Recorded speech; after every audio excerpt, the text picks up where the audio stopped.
அல்லாஹ் மலக்குல் மௌத்தை வைத்து நம்முடைய உயிரை கைப்பற்றுவதாக இருந்தால், அன்புள்ள சகோதரர்களே சிந்தித்து பாருங்கள், வந்திருக்கிற நம் அத்தனை பேருக்கும் இந்த ஜும்மாவை முடித்துவிட்டு வீட்டுக்கு திரும்புவோம் என்று யாராலும் உறுதி சொல்ல முடியாது.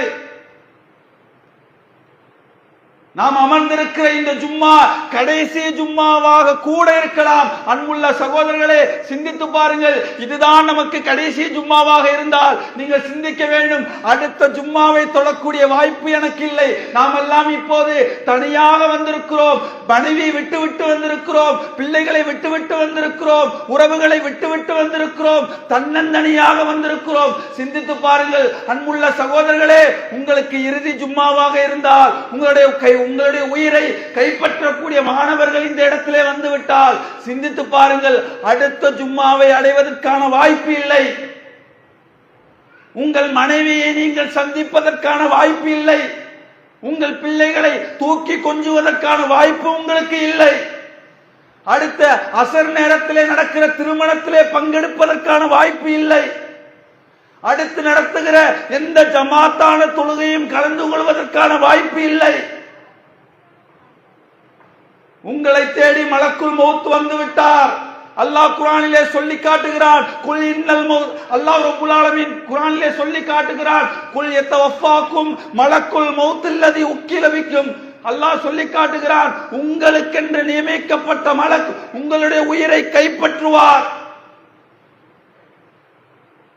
அன்புள்ள சகோதரர்களை, இதோ வந்து விட்டார். நாம் அமர்ந்திருக்கிற இந்த நொடியிலே வந்து விட்டார் மலக்குல் மௌத். அல்லாஹ் எந்த தவணையை நமக்கு எழுதினானோ அந்த தவணை நமக்கு முடிந்து விட்டது. இதற்கு பிறகு சுப்ஹானல்லாஹ் சொல்ல முடியாது, இதற்கு பிறகு தொழுகைகளை ஆட்ட முடியாது, இதற்கு பின்னாடி பாவ மன்னிப்பு தேட முடியாது, இதற்கு பின்னால் நம்முடைய வாழ்க்கையிலே சீர்திருத்த முடியாது. நம்முடைய உயிரை இந்த இடத்திலே கைப்பற்ற வந்து விட்டார். நபிகள் நாயகம் ஸல்லல்லாஹு அலைஹி வஸல்லம் அவர்கள் சொன்னார்கள், மலக்குல் மௌத் ஒரு மனிதன் இந்த உலகத்திலே வாழும் பொழுது சாலிகான நல்ல அடியானாக இருந்தால் இதோ உங்களுக்கான மலக்கு வருகிறார். எப்படிப்பட்ட மலக்கு தெரியுமா? சூரிய ஒளி பிரகாசம் கொண்ட மலக்கு உங்களிடத்திலே வருவார், உங்களுடைய உயிரை வாங்குவார். எப்படி வாங்குவார்கள் என்று அல்லாஹ்வுடைய தூதர் சொன்னார்கள். ஒரு தோல் பாத்திரத்திலிருந்து தண்ணீர் எப்படியே வெளியே வருமோ அதுபோல உங்களிடத்தில் கேட்பார், நல்ல உயிரே, அல்லாஹ்வுடைய வணக்க வழிபாடுகள் செய்திருக்கிற உயிரே, இந்த உடலிலிருந்து வெளியேறு என்று சொல்லி அந்த உயிரை வெளியே எடுப்பார். அந்த உயிர் வெளியே வரும். எப்படி வரும் அன்புள்ள சகோதரர்களே? ஒரு தோல் பாத்திரத்திலிருந்து ஒரு தண்ணீர் எடுத்தால் எப்படி லேசாக வெளியே வருமோ